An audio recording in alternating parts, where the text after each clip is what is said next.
दोस्तों, welcome to zero I S में आपका स्वागत है। दोस्तों, जैसा आपको पता है हम लोग EPFO का कोर्स कर रहे हैं। इसमें हम लोगों ने इंडस्ट्रियल रिलेशंस के कुछ चैप्टर को किया है और अकाउंटिंग भी लगभग ख़त्म कर लिया है। ठीक है। और इंग्लिश का लेक्चर आपको 14, 15 और 16 ये 3 तारीख को आएगा अप्रैल में।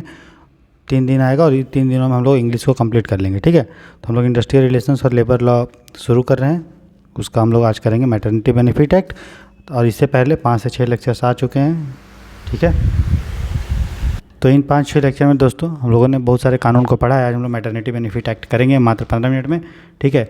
और इसमें मैंने जो अपनी प्रिपरेशन के दौरान नोट्स बनाए थे, जिसके बल पे मैंने सफलता प्राप्त किया था, वही नोट्स आपको प्रोवाइड करूँगा। ठीक है। नोट्स एकदम क्रिस्प है और अच्छे से आपको समझ में आ जाएगा। मैंने कुछ भी चीज़ छोड़ा नहीं है। ठीक है।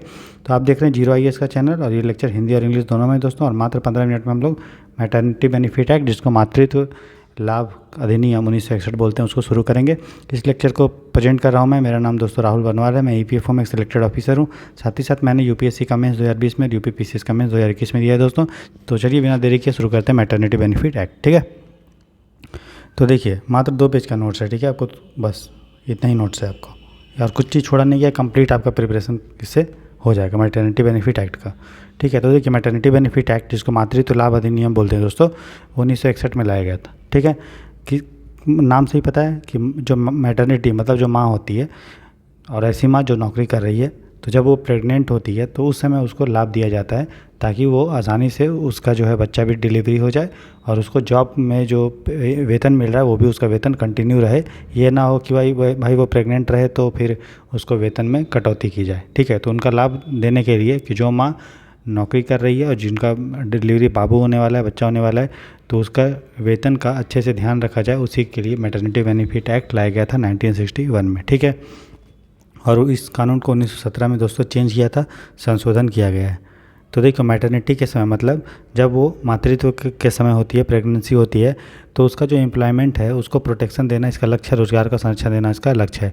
इस समय जब वो प्रेग्नेंट होती है तो उसको जितना भी उसका तनख्वाह होता है दोस्तों या मजदूरी होता है, उसका फुल पेमेंट उसको मिलता है। ये नहीं होता है कि काट लिया जाता है। वो आएगी, ऑफिस नहीं आएगी या जाए काम पे नहीं जाएगी, लेकिन जब वो प्रेग्नेंट रहेगी तो उसको कुछ समय के लिए जो पूरा पेमेंट मिलेगा। ठीक है। चलिए, तो ये जो कानून है किस में लागू होता है, तो ऐसे सभी इस्टेब्लिशमेंट, चाहे वो फैक्ट्री हो या कोई प्लांटेशन हो, प्लांटेशन मतलब चाय कॉफ़ी ये सब का प्लांट हो, वहाँ पे अगर महिला काम करी, या कोई खदान हो, या प्राइवेट हो या पब्लिक सेक्टर, हर जगह ये कानून लगेगा। वहाँ जहाँ कहाँ लगेगा, जहाँ भी 10 या 10 से अधिक क्या है वर्कर काम करते हैं। यहाँ पे देखिए महिलाएं नहीं लिखा हुआ है कि 10 या 10 से अधिक महिलाएं नहीं, जहाँ भी 10 से अधिक वर्कर हैं, भले उसमें एक ही महिला क्यों ना हो, वहाँ पे ये कानून लगेगा दोस्तों। ठीक है। तो ये जो मैटरनिटी या जो माँ का जो डेफिनेशन है दोस्तों, तो वैसी माँ जो नौकरी करती है, तो चाहे वो नौकरी मैनेजर के पोस्ट पे हो, मतलब प्रबंधक के पोस्ट पे हो, या वो नौकरी अस्थाई हो, परमानेंट हो, या वो अस्थाई हो, टेम्पररी टाइप का नौकरी हो, या वो उसको कॉन्ट्रैक्ट पे रखा गया हो। ठीक है। सभी तरह के वीमेन को इसमें कवर किया गया है। ठीक है। सिर्फ एक ही कंडीशन है कि प्रेगनेंसी के 1 साल पहले तक वो 80 दिन या उससे ज़्यादा रोज़गार होना चाहिए उसका। मतलब कि मान लीजिए कोई महिला है, ठीक है, आज कितने तारीख है, 15 अप्रैल, ठीक है, सॉरी आज 12 अप्रैल है, 2 अप्रैल है ना, 12 अप्रैल है। तो 12 अप्रैल के 1 साल पहले कितना होगा, 12 अप्रैल ये मान लो 2023 है, तो ये नेक्स्ट क्या होगा, 1 साल पहले 12 अप्रैल 2022। तो पिछले 1 साल में वो कम से कम 80 दिन काम किए होना चाहिए, तभी उस महिला को हम लोग अगर मिलना है मैटरनिटी बेनिफिट तभी मिल पाएगा। बात समझ में आया कि जब भी उसको मैटरनिटी बेनिफिट के लिए क्लेम करना है कि हमें चाहिए, उसके पीछे 1 साल तक 80 दिन कम से कम वो रोज़गार किया होना चाहिए, तभी उसको जो है इसका बेनिफिट मिलेगा दोस्तों। ठीक है। समझ में आ गया आपको ना, क्लियर है। उसके बाद देखिए, इसमें प्रावधान है कि वर्क फ्रॉम होम का, मतलब कोई महिला चाहे कि प्रेगनेंसी के समय वो घर से भी काम कर सकती है, लेकिन उसके लिए मालिक को और माँ को दोनों को एक दूसरे को मंजूरी देना पड़ेगा। मतलब माँ वो चाहेगी कि ठीक है हम काम करना चाहते हैं वर्क फ्रॉम होम, मालिक चाहता है कि ठीक हम इस महिला को परमिशन देते हैं, तो दोनों का कंसेंट होना चाहिए, दोनों का सहमति होना चाहिए, तभी वर्क फ्रॉम होम भी मिल पाएगा। इसका प्रावधान इस कानून में दिया गया है। ठीक। तो दोस्तों, कितना सप्ताह का हम लोग ये वीक का छुट्टी देते हैं, तो देखिए कोई भी महिला मान लो इस तारीख को उसका डिलीवरी होने वाला है, ठीक है, इस तारीख को, तो उसके पिछले 8 सप्ताह का वो छुट्टी ले सकती है। ठीक है। और डिलीवरी के बाद 18 सप्ताह का छुट्टी ले सकती है, मतलब टोटल वो 26 सप्ताह का छुट्टी ले सकती है।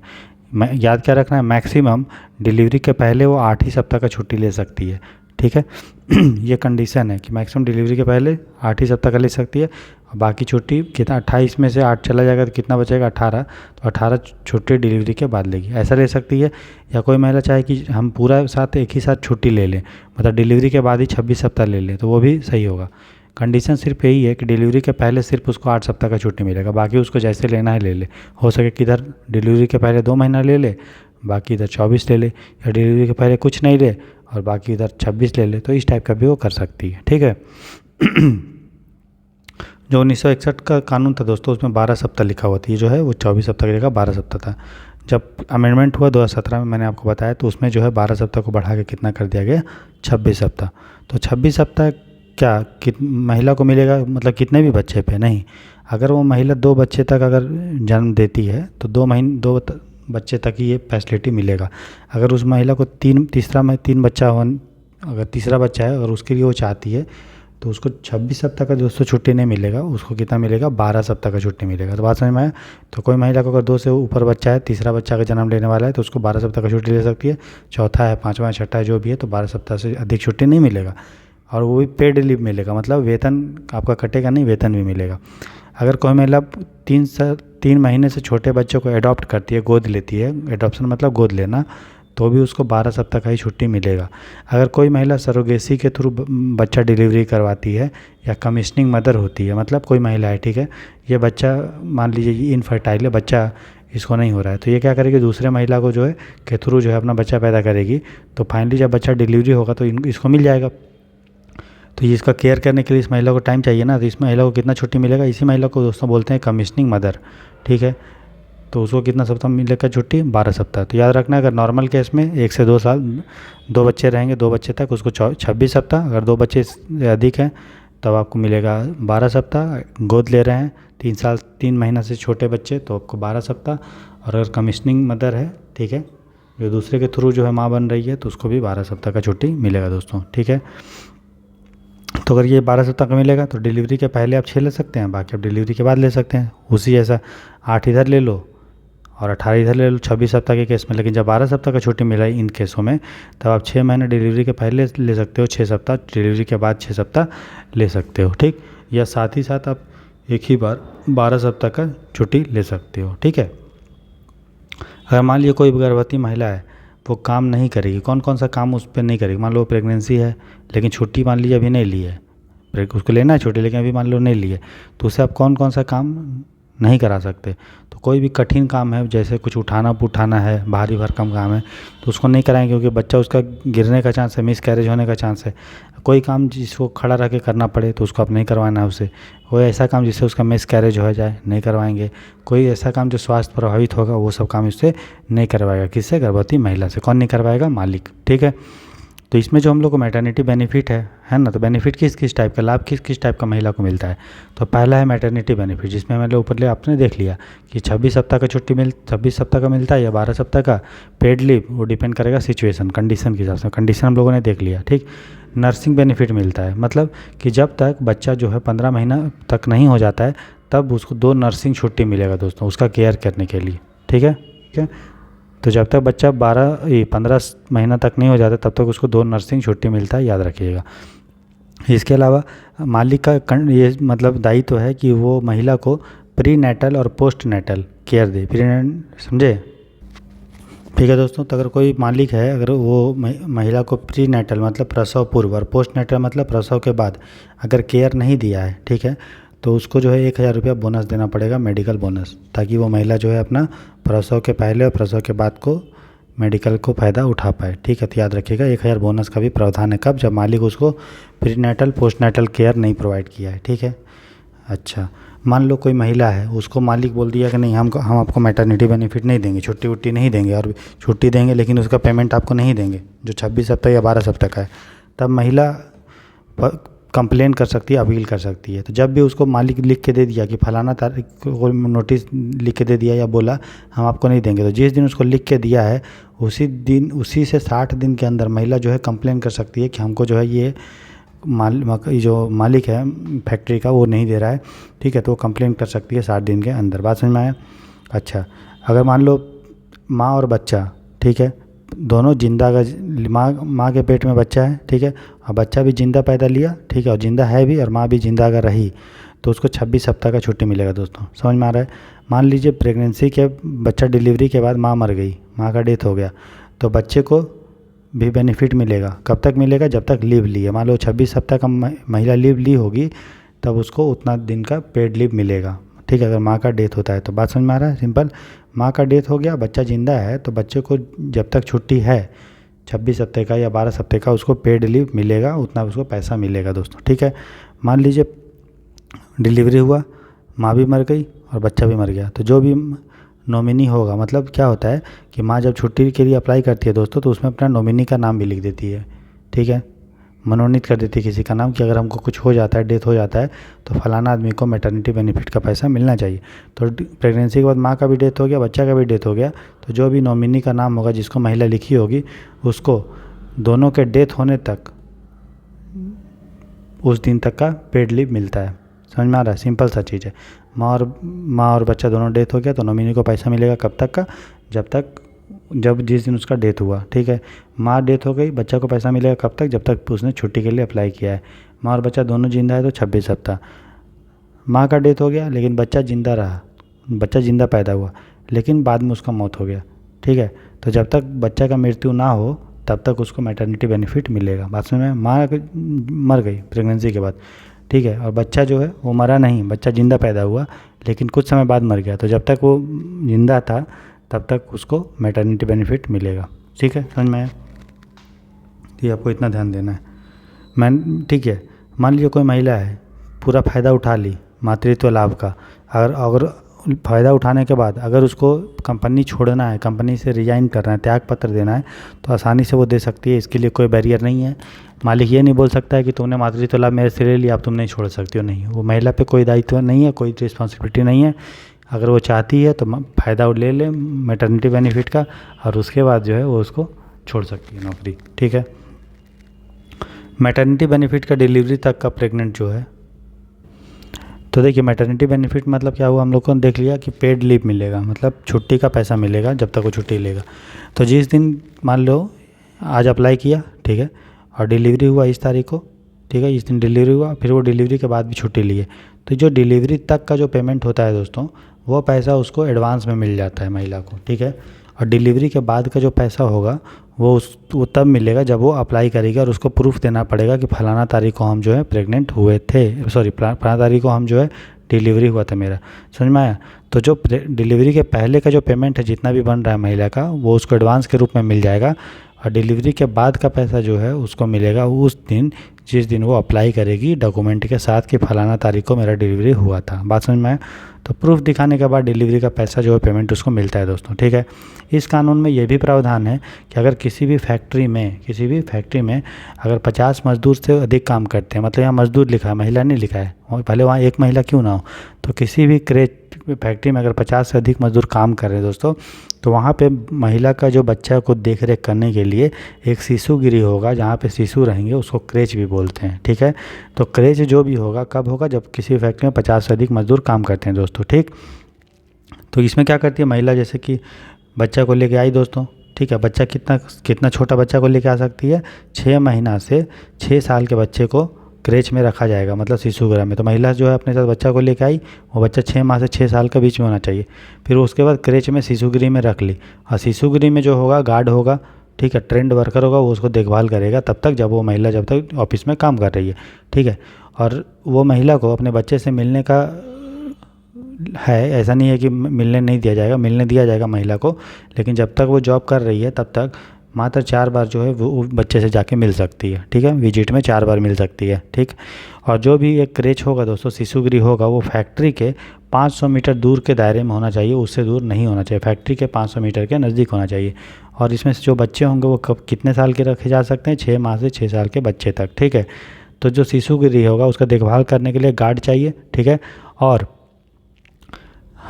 हर 10 बच्चे जिनका उम्र 3 साल से कम है, उनके हर 10 बच्चे के लिए, ऐसे बच्चे जिनका उम्र 3 साल से कम है और टोटल 10 बच्चे हैं तो हर 10 बच्चे पे एक ट्रेंड वर्कर होगा उनको देखभाल करने के लिए। कहने का मतलब ये है कि अगर किसी भी क्रेच में 20 ऐसे बच्चे हैं जिनका उम्र 30 साल से कम है तो उनके लिए कितना ट्रेनर होगा, तो बोल रहा है कि वैसे बच्चे जिनका उम्र 3 साल से कम है तो हर वैसे 10 बच्चे पर एक ट्रेनर होगा, तो 20 बच्चे पर कितना ट्रेनर होगा, 2, तो 2 ट्रेनर होगा दोस्तों। ठीक है, और भी कंडीशन है कि ट्रेनर तो होगा ही, लेकिन ऐसे बच्चे जिनका उम्र 3 साल से कम है और वैसे बच्चों की संख्या अगर 20 है तो ट्रेनर के अलावा एक हेल्पर भी होगा। ठीक है, समझ में आया। तो अगर कहीं पे 30 बच्चा है, कोई क्रेचे है, मान लो उसमें टोटल 80 बच्चे हैं, ठीक है, उसमें से 50 बच्चे जो हैं वो 3 साल से बड़े हैं। ठीक है, तो इनके लिए तो ट्रेंड वर्कर नहीं रखना पड़ेगा क्योंकि 3 साल से ऊपर है। ठीक है, बाकी कितने बच्चे बचे हैं दोस्तों, 30 बच्चा। तो 30 बच्चा में से, ठीक है, 10 बच्चा के लिए जो 3 साल से छोटा उसके लिए एक ट्रेंड वर्कर होगा, तो 30 बच्चा के लिए कितना होगा, 3 ट्रेंड वर्कर होंगे। ठीक है, और हर 20 लड़के पे जो 10 साल से कम है उस पर एक हेल्पर भी होगा। तो यहाँ पे 30 में से 20 बच्चों के लिए एक हेल्पर हो जाएगा और 3 ट्रेंड वर्कर होगा। समझ में आ रहा है, सिंपल है ना। अब याद कर लो, उतना डिटेल में भी याद नहीं करना, याद रखना कि 10 वो बच्चे जिनकी उम्र 3 साल से कम उनके लिए एक ट्रेनर, और वैसे के बच्चे की अगर 20 संख्या है तो ट्रेनर के अलावा एक हेल्पर भी रहता है। बस इतना ही याद कर लो, ठीक है। इसके अलावा देखो, जब क्रेच होता है, शिशु गृह होता है, तो बच्चा को कोई हार्म ना पहुंचा पाए, कोई उसको चुरा के ना ले जा पाए, उसके यौन शोषण ना हो, इसके अलावा कोई भी लकड़ी वाला, कोई भी प्लम्बर है, फिट वीट करने वाला, वो सब नहीं आ पा सकता जब तक बच्चे उसमें रहेंगे। तब तक ड्राइवर ये सब नहीं आएगा जब तक क्रेचे में, ये शिशु गृह में बच्चे रहेंगे। क्रेच को, शिशु गृह को मॉनिटर करने के लिए दोस्तों क्रेच मॉनिटरिंग कमेटी भी बनाया गया है। ठीक है, कमेटी बनाया गया है जिसको शिशु गृह का मॉनिटर करेगी। इसमें कंपोजिशन कौन कौन होगा, मालिक होगा, मजदूर होगा, पेरेंट होगा। तो मालिक तो रहेगा इस कमेटी में, शिशु गृह वाले कमेटी में, मजदूर भी होगा, और वैसे मजदूर जिनके बच्चे भी हैं 6 साल से 6 महीना से 6 साल तक, उनके पेरेंट का भी उसमें प्रतिनिधि होगा उस कमेटी में। यौन शोषण अगर बच्चा का हो रहा है तो उसको देख रेख करने के लिए, निवारण करने के लिए ग्रीवांस रिड्रेसल कमेटी भी बनाई गई दोस्तों। ठीक है, अब देखते हैं हम लोग, जैसे कि देखिए, हम लोग को इन कानून में परिवर्तन करके एक रूल्स लेके आए हैं। ठीक है, मातृत्व लाभ, खनन और सर्कस। तो मातृत्व का जो लाभ मिलना चाहिए खनन में या सर्कस में, उनके लिए रूल है। तो बोला गया है कि वैसे स्थान जहाँ पे माइंस है या सर्कस हो तो उनके लिए भी क्रेच होगा, शिशु गृह होगा। तो उनके जगह 4 प्रकार के शिशु गृह को होगा, जिसको बोलेंगे ABCD। तो वैसे खदान या वैसे सर्कस जहाँ पे जो है 10 से ऊपर वर्कर काम करते हैं तो उनके लिए स्पेशल प्रोविज़न है, जहाँ पे जो शिशु गृह होगा उनको 4 कैटेगरी में डिवाइड करेंगे, ABCD, और ये किस आधार पे करेगा कि महिला का जो है संख्या कितना है दोस्तों। ठीक है, अगर मालिक जो है मैटरनिटी जो क्लेम करती है, कोई महिला चाहती है कि यार हमको छुट्टी दो क्योंकि हम प्रेग्नेंट हैं, अगर उसको मालिक नौकरी से निकाल देता है, वैसे महिला को बोलती है कि हमको छुट्टी चाहिए, हम प्रेग्नेंट है, मालिक गुस्सा आता है, निकाल देता है या मना करता है कि हम नहीं देंगे, तो यह गैर कानूनी है दोस्तों। ठीक है, सिर्फ एक ही केस में वो मालिक ऐसा कर सकता है, अगर महिला उसके साथ अनुशासनहीनता दिखाई है, या डिसिप्लिन का पालन नहीं की है, या बदतमीजी की है। मतलब ग्रॉसली अगर मिसकंडक्ट है, गाली गलौज कर दी फैक्ट्री वाले को, तो जो है उसको नहीं देगा, बाकी नॉर्मल केस में देना उसके लिए अनिवार्य है। ठीक है, अगर कोई नहीं ऐसा करता है मालिक तो उसके पेनाल्टी भी है, फाइन्स भी है। तो 3 साल तक उसको जेल हो सकता है, या 500 रुपये जुर्माना हो सकता है, या दोनों हो सकता है, 3 साल तक का जेल और 500 रुपये भी जुर्माना भी दोस्तों। ठीक है, अब हम कुछ स्कीम देखेंगे इस चीज़ से रिलेटेड। तो जननी सुरक्षा योजना है दोस्तों, 2005 में आया था। इसको कौन लेके आया था, नेशनल रूरल हेल्थ मिशन, राष्ट्रीय ग्रामीण स्वास्थ्य मिशन लेके आया था। मकसद यही था कि जो बच्चे हैं दोस्तों और जिनका डिलीवरी होने वाला, वैसी माँओं का, ठीक है, हॉस्पिटल में डिलीवरी हो, ताकि जो MMR हो, मैटरनिटी मोर्टेलिटी रेट, माँ का मैटरनल मोर्टेलिटी रेट, माँ का मृत्यु दर कम हो, उसको कम करना है। और इन्फेंट मोर्टेलिटी रेट, जो भी नवजात बच्चे हैं उनका भी मोर्टेलिटी रेट, मरने का दर कम करना है। ठीक है, इसके लिए सरकार जो है फाइनेंशियल एड, वित्तीय सहायता देती है वैसे माँओं को। ठीक है, इसके अलावा वंदे भारत स्कीम भी है। ठीक है, इसका भी वही मकसद है कि माँ का मृत्यु दर को कम करना, और प्रेगनेंसी के समय जो बीमार पड़ती हैं उनको भी वो कम करना।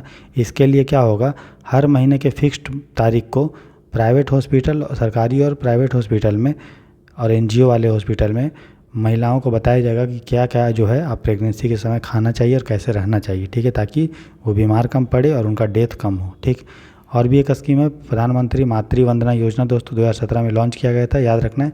सिर्फ एक बच्चे के लिए वैलिड है ये प्रधानमंत्री मातृ वंदना योजना। इसमें 5,000 रुपया जो हम लोग उसको पैसा देते हैं वैसी माँओं को, और ये सबको 5,000 रुपये नहीं देते हैं। वैसी महिला जो सेंट्रल गवर्नमेंट में काम करती है, भारत सरकार में काम करती है, राज्य सरकार में काम करती है, कोई भी PSU मतलब कोई भी गवर्नमेंट कंपनी में काम करती है, तो वैसी महिलाओं को जो है प्रधानमंत्री मातृ वंदना योजना के तहत 5,000 रुपया नहीं मिलेगा दोस्तों।